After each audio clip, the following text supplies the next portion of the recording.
好，接下来我们介绍这个章节，我们开启组合键课程的机械结合的3至6万向接头。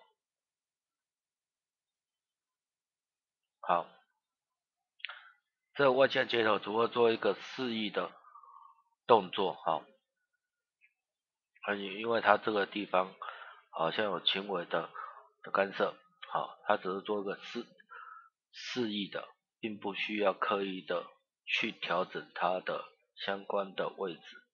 好，我们切换至模型组态的练习，把它给拉开，好，大概的位置这样子就可以了。好，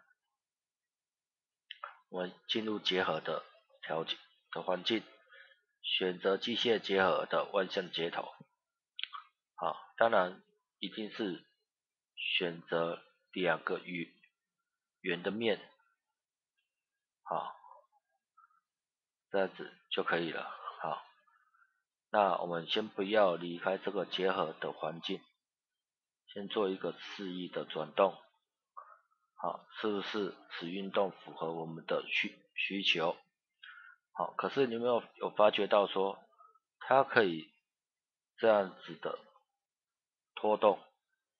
那这样子要怎么样子来修改它呢？好，我们再进入万向接头，我们定义结合点，打勾。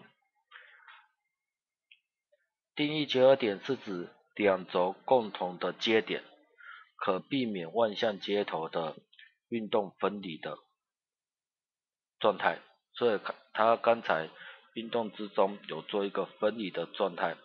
啊，然而这2个的组件，它的原点都是画在一个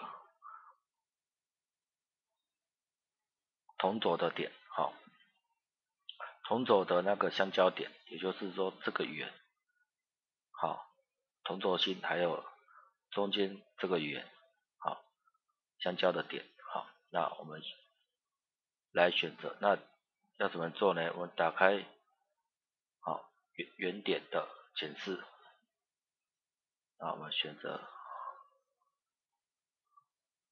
这一点，好了之后按滑鼠右键即可。好，再做一下运动看看。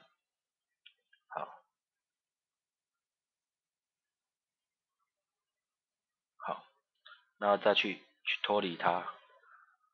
好，它不能够被脱离了。好，它有干涉，这只不过是做一个示意的动作，你要刻意去调整它也可以。好，介绍完毕。